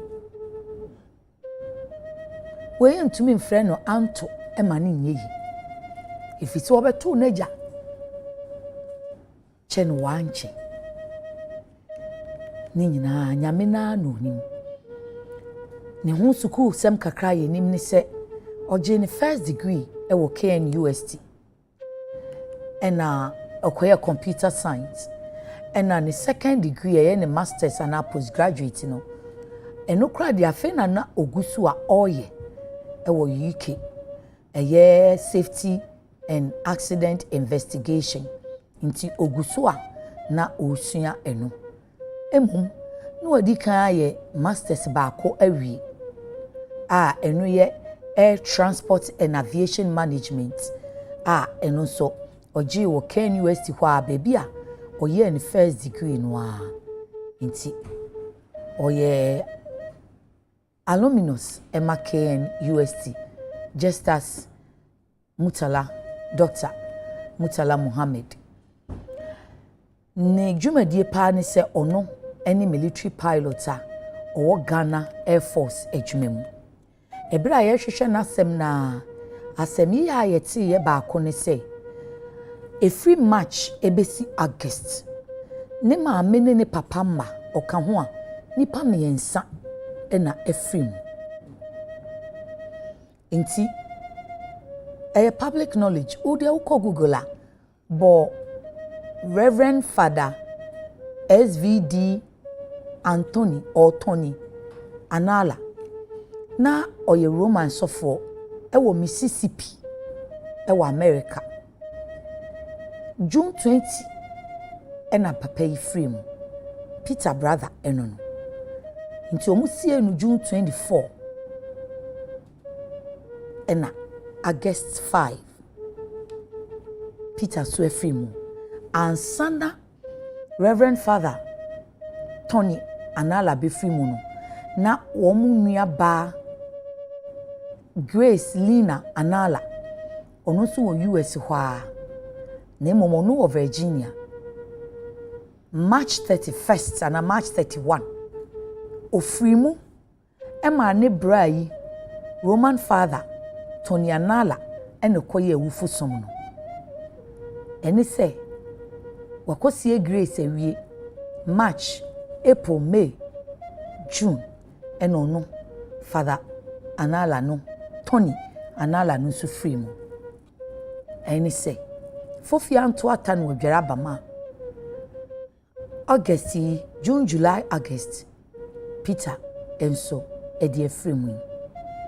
ɛyɛ kyerɛ sɛ ɔmo naa no ɔmo maame ne ɔmo papa free mu dada wɔnum efiri atifi do Northern region Tamale hɔ a ti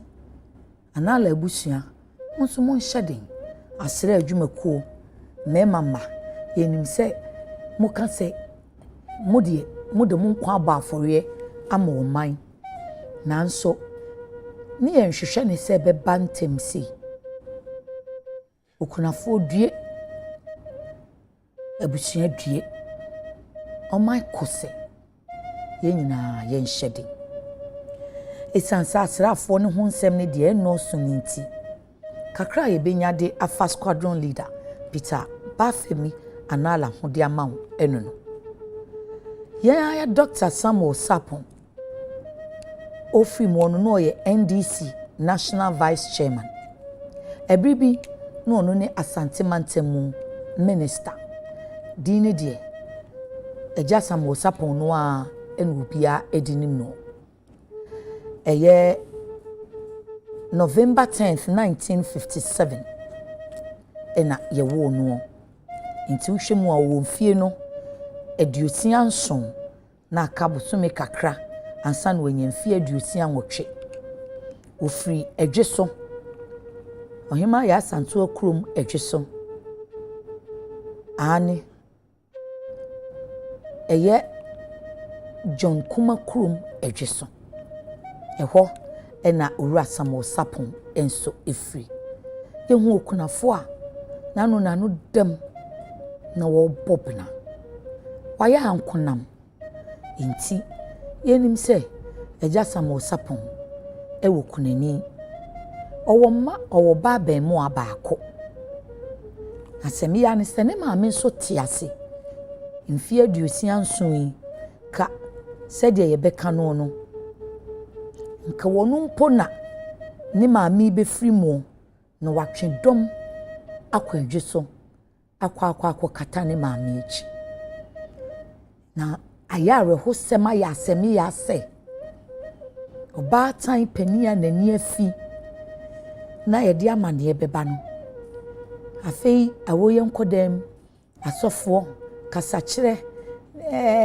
sɛ wawinim sɛ asetena mu sɛ deɛ yɛbɛbɔ amaneɛ no mpo akyerɛ ɔbaatan sɛ ɔbɛmpa no ɔman asoma no de akɔ wie nie nti ne yɛsɛ ɔbaatan bi nso no mu ate ɔkɔɔ sɛ tutu senior high school ɛwɔ akuropɔn a yɛkan ɛwɔ asanteman emu Kumasi Sunyani kwan no ɛso ɛhɔ no a onyaa ne O level certificate ɔtoa so kɔ Wesley College ɛno nso wɔ Kumasi hɔ a ɛkɔgye ɔno nso ne training college set A no ebi ɛno akyi ɔkɔ Bulgaria man no mu kɔgye nteteɛ ɛwɔ intelligence training wɔ Sofia College de ɔtɔn mu ntintimai anase osua kɔ akyi ɔmɛgya awom ɛyɛ criminology abɔnefo ɛne ɛwufo sɛm okita honorary doctorate na adwuma yɛ ne sompa ne nimdeɛ na hofama ɛne nti onya honorary doctorate a na yɛtimi frɛ no Dr. Samuel Sapon Emma eyeye ebribi na oyo churcheni ewo Dwabin secondary school ebra ansa no beba amanyosem mu no na oye panel member Emma Ashanti Regional Investigations Committee kai se wako Bulgaria Sofia akwakoje ntete ewo intelligence emu Oye chairman Emma Ashanti Region Investigations Committee ena obeye security coordinator eno achi oye National Sports Council penny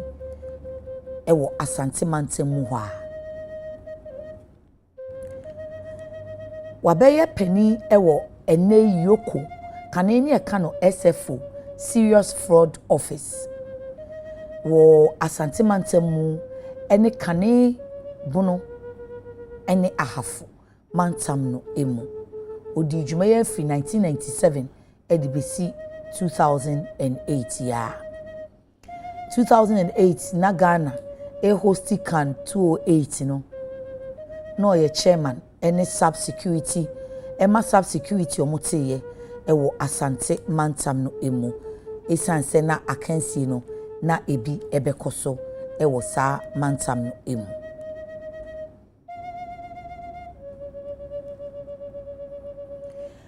2009 ebesi 2013 ono enoye Kumasi mayor sabre ni mu no na nsesan yetimi ba ntini ewo minister bi efra no abo akom oba Ashanti region ofi central ba Ashanti region nti 2013-2014 Owura Samuel Sapon enso okoye regional minister ewo central region ansana 2013-2015 yesan edino aba Asante Mantemu a obetua ne dwumadie so say Asante Mantemu soafo 2015 na ono ne manager State Housing Company Limited Kane State Housing Corporation State Housing Company Limited ono ena no ye manager na no 2022 NDC kwa abato so ena omu yi no say first national vice chairman Emma NDC amanyukuo no dwumadie yi na chairman ewo dwumadie foforo no say oh esuo mintumi nko ko na kosi manan nti okra say me kwa bawo sa na ye nkredi a etwato owura Samuel Sapon mayor Ashanti regional minister SFO ana Yoko ebribi penny Ashanti region bono eni ahafu dwumadie ni nyina abawiye odwumaye ni ye adwuma opon yenti ono so ensem bia ye de bekai no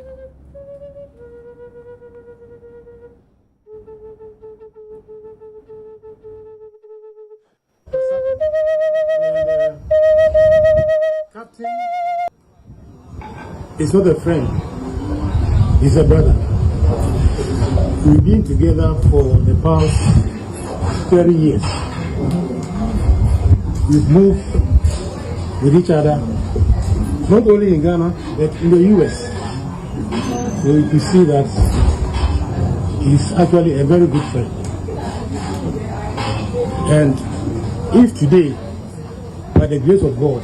he has actually added a year to his years.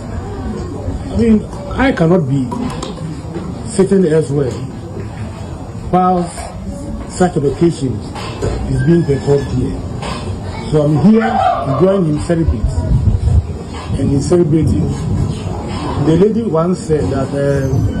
we were going to sing a happy birthday, and I'm going to sing it myself. Where's your mommy? I see. We're ready.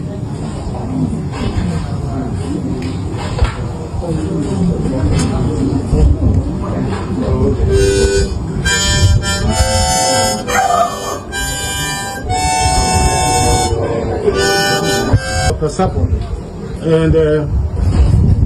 Captain is not a friend, he's a brother. We've been together for the past 30 years. We've moved with each other, not only in Ghana, but in the US. So you can see that he's actually a very good friend. And if today, by the grace of God, he has actually added a year to his years. I mean, I cannot be sitting elsewhere while such an occasion is being performed here. So I'm here to join him celebrate. Yegusua kai omai ma na ogusu a wosom omai etuma wonsi wonkodi dwuma na ye kwaba eni se wo kono na manamo mienu so de nsa enum ebo num edi nkra esere ebo nkomo nanso wo ba no na oso akwabra ne abetire so chese wa na wode ahoden ednam ememem koye no wo ba no wo ba na ho miremu wa nante wona so amabiem na emum ye bowo mu bomu anayo ye bowo mu bomu enye de wo mu bae yentimi nka se ye refi wo mu efise oman a onkai won a wode won kra bo afore ma oman no ensem fata se obi akra de ne kra be bo afore ama oman ebrehim ye wo enansan agyaadwo twa benabo eni ewisi adim enane de tosomienu ene yegusu egu nhwiren na yakai wonum na echina ya sonkanea ya siripe ye so nkane a kyerɛ sɛ ade ensae nanso kwaye bi adiewu kwaye bi amasum aduru yɛn kwaye bi ama nkwanta ayira yɛn nti yɛbɛsɔ wɔnom nkane a nye gyina nkwanta no so ahwehwɛ wɔn sɛ hwan na ɛbɛyo ohun wɔn man akrakyefo ya wɔn kan kyerɛ wɔnom sɛ yee ɔman yi ma gyina nkwanta bɔbena sɛ yɛsoma yɛ mɛma nanso mɛma ama yɛ mɛma yɛ mmerɛ kwada bi adie bɔne yɛbɛyɛ ne den yɛbɛka ne sɛ ɛkunafoɔ bi su ɛmɛ bi bɛnyi no abɛte sɛ mogyanom ɛde wɔn kra bɔ afɔreɛ ɛma ɔman yɛbɛyɛ ne den Alhaji Muhammad Muniru Limuna ɔno na ɔyɛ acting deputy national security coordinator ne dwumadie no kra yɛde maa ne nkyɛn yi na ano July ya ɛna mampanin ɛde saa dwumadie yi maa no wɔkyerɛ mu a na wɔyɛ farm manager nti na ano July bɛyɛ July mpa mu ɔbɛ na wɔtwe mmienu ani ɛna yɛbɔ ne din sɛ ɔmayɛ deputy national security coordinator nti wei ɛne ne dwumadie edi nkan wei ɛne ne first assignment ɛne sɛ ɔkɔ aba akɔ wiese Alhaji Muhammad Muniru Limuna ɔno nso na kabɛyɛ nansa na nka odi na woda na kabɛyɛ nansa na nenu 8th August 1962 1967 nti enne ɛyɛ Alhaji na woda ye kose nti nkane na obenya mfie no aduonum enwotwe ofiri Damongo ɛwɔ Savannah Mantam no emu ɔkɔ Damongo Secondary School ɛnɛ Damongo Senior High School ofiri hɔ no ɛna ɔbaa University of Ghana ɔyɛ University of Ghana wieyɛ no ɔyɛ postgraduate diploma ɛwɔ health policy planning ɛne financing ɛwɔ London School of Hygiene and Tropical Medicine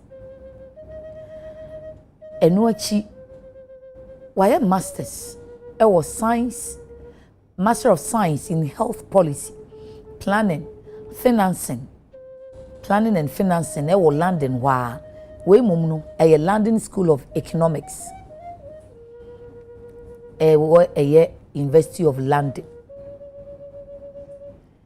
1997 ɔbɛyɛ Assistant Director of Administration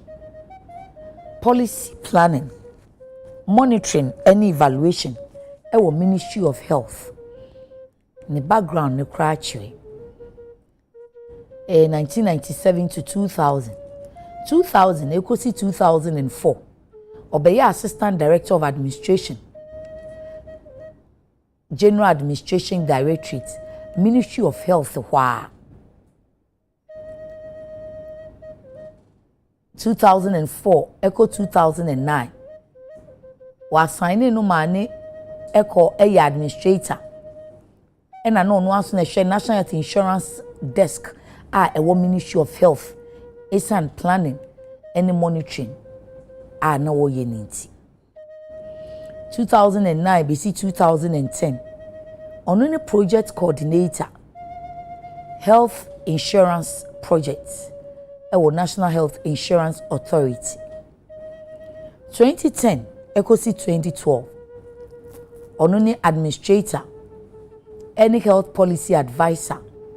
Emma Minister of Health then 2012 kosi 2014 ɔbɛyɛ Northern Regional Minister ɛna 2014 ekosi 2015 ɔde no kɔ Upper East ɛtifin do apuye ɛhɔ so okoye minister 1 year ofri atifindu apuye no ena ode ne ba Ministry of Food and Agric 2015-2016 ena 2016-2017 obeye Minister of State in charge of Human Resource Department and Scholarships ewo presidency inti wani tua 2017 wo mu free aban mu no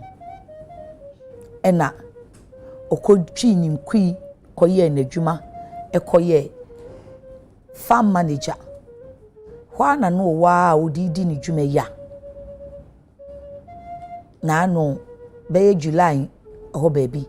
mampani bo ni din se omaye Deputy National Security Coordinator on his first assignment. One sign ama we die okodo man kuma assignment a ommabi yenti onu so nsem bia ote ase no okan enie yebeda ye ho akwaba yeba yeda so awo de bokrata mo boso no so na ye kai yenuanom enwotwe ya wonum ekodi oman adwuma wo free mu yi enna yedi nkan ne yaye no enna ya aka ne so yede beto amoso ye basisia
Amama ye mamumo ye gusua ye twajo ye num dade ebuamu efise ukoda bi adie mbone ye to abese no ne ye kai omama nwotwe ya ode won kra abo afore ama oman sanse ye nyina ne yesu nti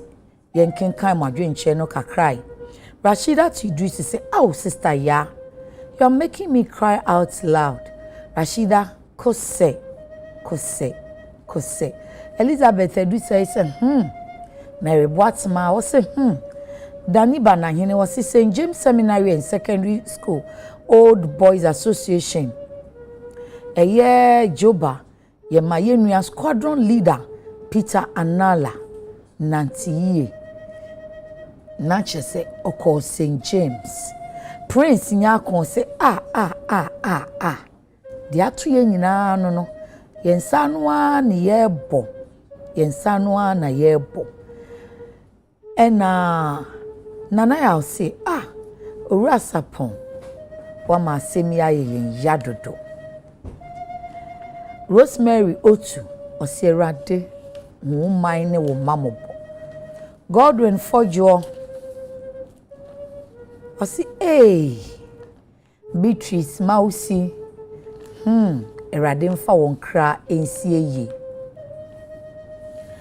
Abladefia kuma ose me de matwen ye me se enkuntabuo kasa mo boy a no wura mutale ka no wo bo hu dawuro no yemmo biribia na enkai amanyefo na wonsua bibi enfrim Caroline Aveji osi arehuo ani arehuo ankasa Teacher Kujo Tepanyina Soso osi ye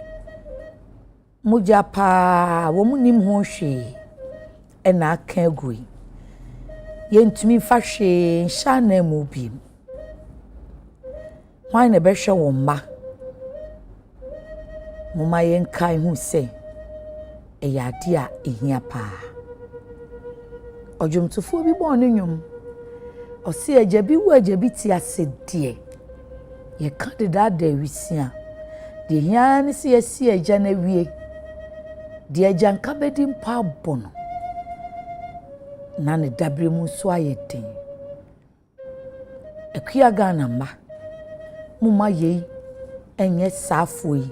wonum akosem ye beto aso na yako Dr. Edward Omane Boamaso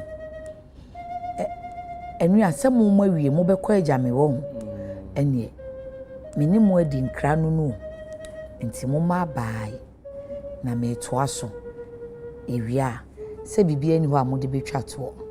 so ma bibia mo bibia mo beka ene mo nkan ya konsem ya okay yanko yo the graphic the aba krata feto so edunwochi yamman panyimfo adadafo omampanyin dada John ajekum kofo omampanyin dada nanado danko akufo ado yemampanyin abedieche dada Dr. Mamudu Baumia empanyimfo miensa akasa na omo chese no kwasem ebra nanu ukwada omo tsedie esie no omo dwiom omre hoi na womo adwene ho kra no ensiye aman panyimfo adadafo miensen ede wano atum ede yakọ ene hyeden ensem emma Ghana manyina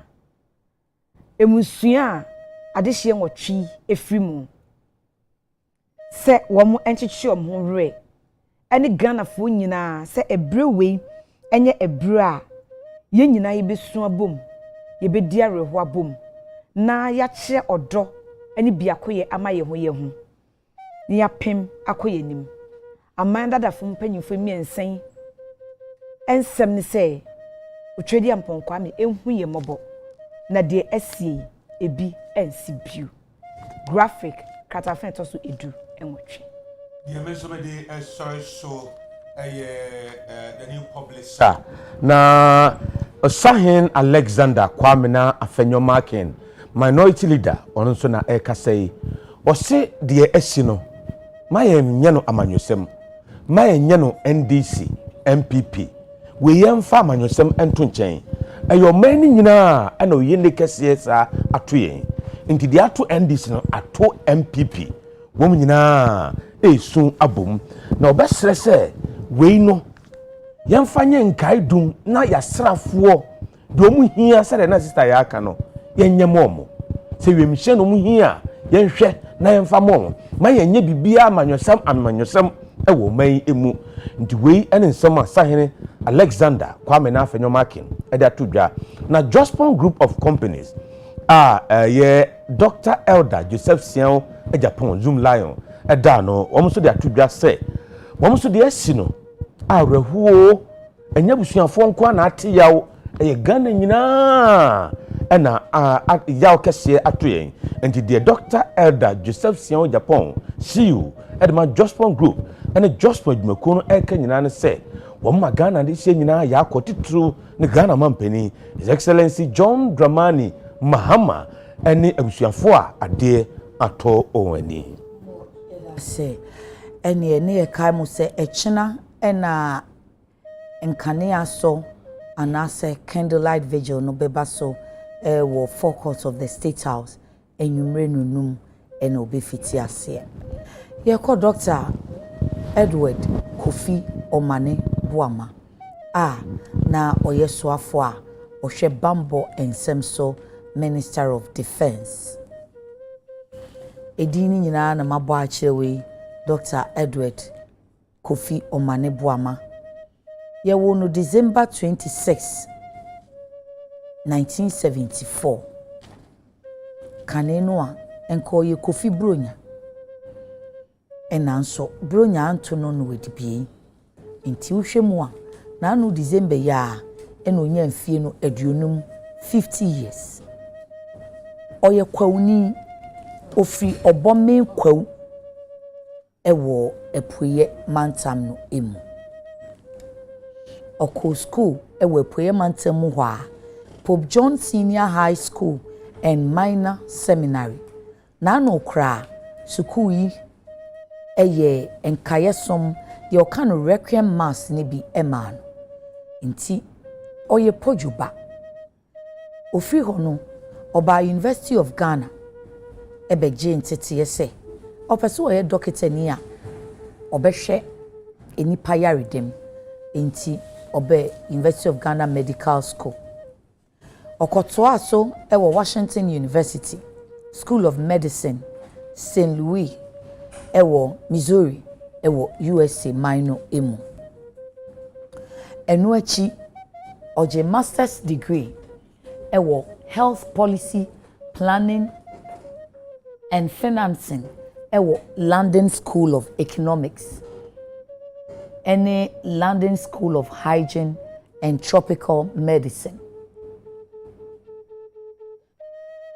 And also Harvard trained if we say oko Harvard University ekosua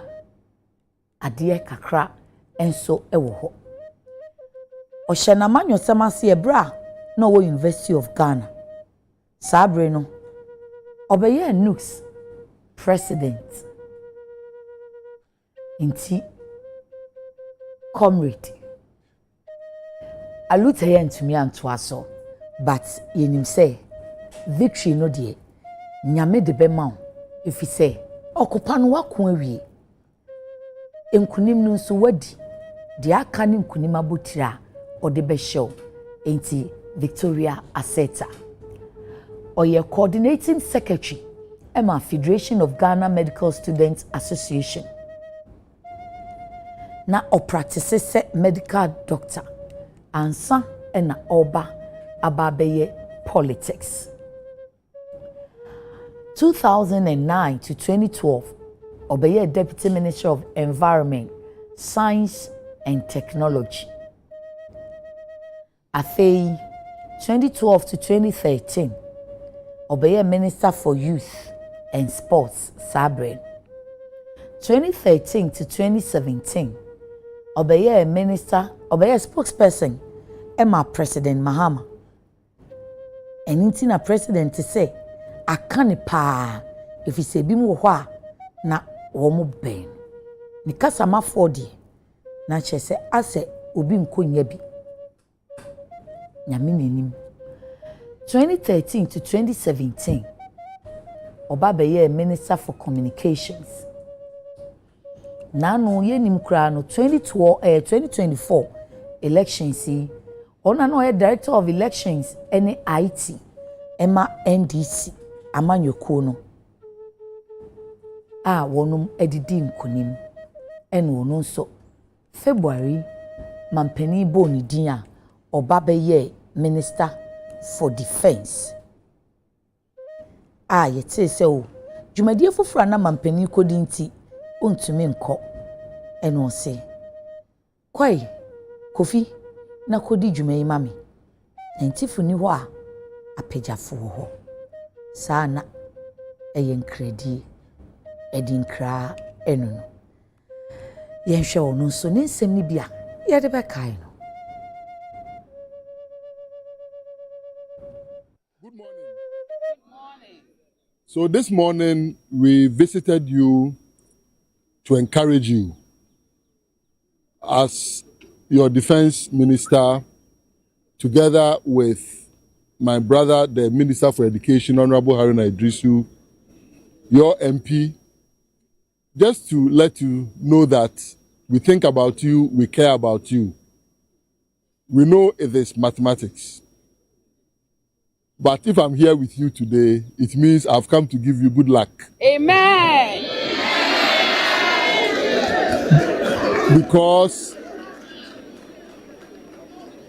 Because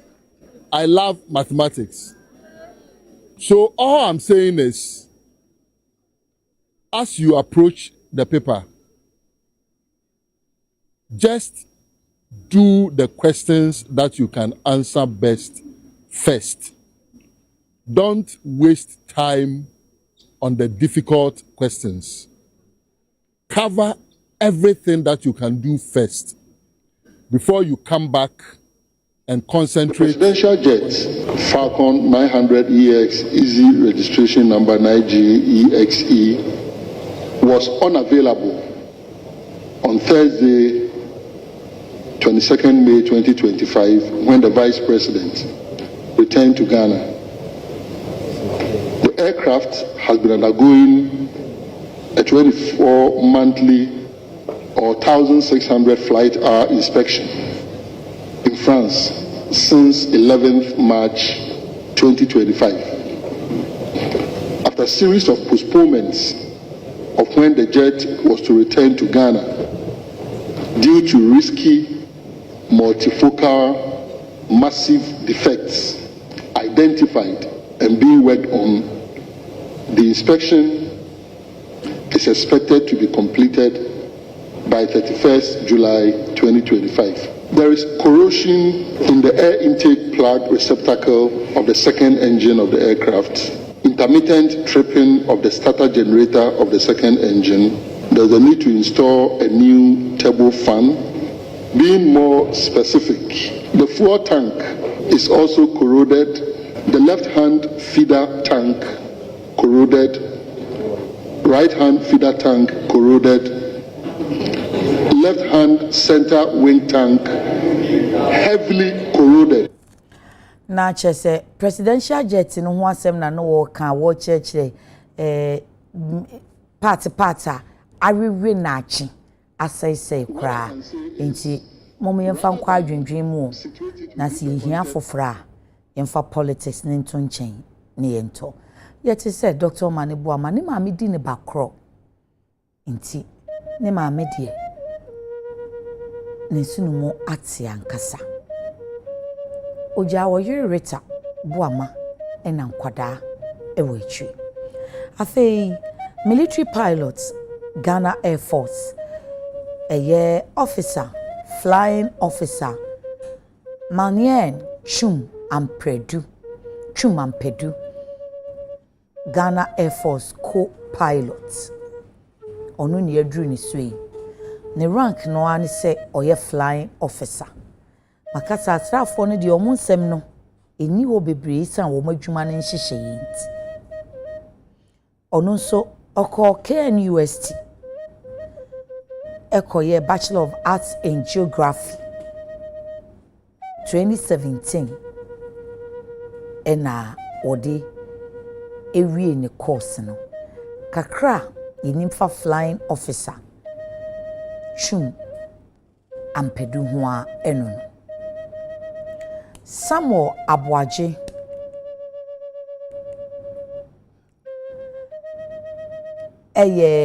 Kane NDC parliamentary candidate Emma Obuasi East ena oye deputy director general Emma Nadimo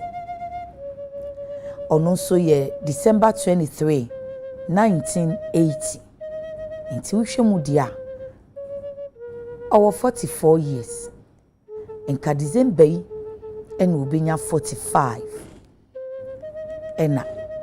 de si wuku adada boni esiye oboase hwa no free onu so oye bema wafo a owo mma nti wagya kunafo wo echi 2020 eni na no 2024 abaye tuye onu no ogina NDC dim wo oboase East April emrahye akonya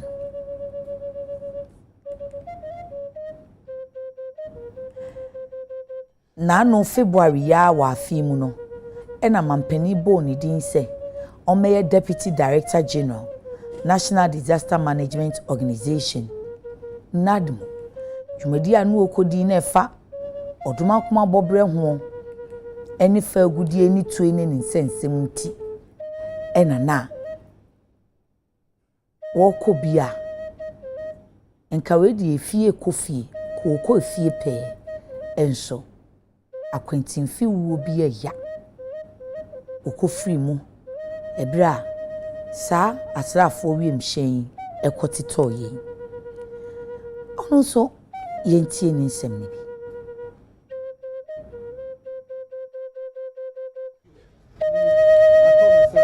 bi I was declared the winner for the 2024 parliamentary elections, but we all know the unfortunate event that happened after the declaration. Some of us, it's so disappointing to see Madame Jenmeza still holding herself as the electoral commission chairperson, because as a result of her incompetence and what happened during the elections has brought us here to the court today. On paper, we have an MP in Obuasi East, but physically we don't have an MP in Obuasi East. Let me refer you to what happened about a week ago in Obuasi East. I've seen majority of you media trooping into Obuasi constituency, and you could bear with me that none of our MPs, including the MP so-called by Jenmeza, in trying to make sure there is calm in Obuasi East constituency. So it tells you that we are in a very serious situation as a constituency, and because of what Madame Jenmeza and some components of the Electoral Commission did, we are here today to seek justice for the good people of Obuasi East. And I'm very grateful to His Lordship for granting our application for substituted service. And we have so much confidence in the judicial service that there will be justice for the good people of Obuasi East constituency. It's just unfortunate that a party that believes in the rule of law, so-called believe in the rule of law, is running away from the court. And we hope that at the end of the day, we'll get a proper representation from the people of Obuasi East in Parliament after this court process. I'm grateful. Message to the constituents? Well, I'll urge each and everybody to stay calm and have faith in our democratic processes. Na chese Deputy Director General Emma Nadmo Ura edino Samuel Abuache a oka enipa nwotwe a ofrim ne ho ne nsɛm odi tu dwa no ye se Obuasi East ho na oguso a wokɔ ho court efise osusu se odi nkunim enye Dr. Patrick Boachi Adom owo MPP mu ne di nkunim ntina court ensɛm ewo mu wo Obuasi East ho na enso enwi ya odi efrimu onipo twato ye Sergeant Ernest Ado Mensa. Unfortunately, said the Edin kan abomu no. Asrafo 9 no. Asrafo adwuma mu ne omu hihye mu no. Nya de a wo mu nsem eda bonten bibiri. Nti kakra yinyaye ene de bremu no. Ye make effort bia eko Ghana Armed Forces say ye benya omo ho nsem. Nanso sa atemisi wukwada. Ti enura ya wada. Ye betworo aho ye de bekọ efise request ni se tworo bra yintimi emfa wi emrem emomumu boya no ho ba se enche kra omo be release asrafo 9 no mu profile ama ye hu bi na ya tibi ni nyina ne se nyame na no onim ono a no onwunu yen yeti ase oyiwu eye ne dia nti ye de bibia ma okukurukui na ye hye abusua enamfo adofo abanmufo asukufo ana schoolmate any institutions ahodo no ye hye ye hu nkran se ye nyina ye nhedin ye nka secretary afi mampani atena ya aba se sabre yi mu no asoafo mienu no omo mu no aso ye no wontimi ma ho nampan eninti Ghana fotosanfo owura kesel ato force no okasiel ato force ene behwe akiri se soafo a ohwe bambo nsem so enti onu na odi Dr. Manebu amadwuma no efri nei edeko kopem brands san foforo beba na honorable Emmanuel Amakofiboa ohwe odumanko abobre na ohwe kwaye enipa odumanko ade egu nsase ni mu amaye so no onu so ebehwe asye ya ehwe odumanko abobre nsem ni so nti obehwe Dr. Mutala Mohammed asye ye no eso eni se yesu nyina Ministry of Communications any National Communication Authority HSA wakanche multi choice say anu ye no omode baaye no said DSTV bills ne wosoro magana fo no wontimi nye ntum enti wama wo mu nafu aduasa busumi ichi wonum enye hu bibi enye saa DSTV services wo Ghana no obetwe edi asensen enura mampani so ne yakasa se oman nansa ye twa adwo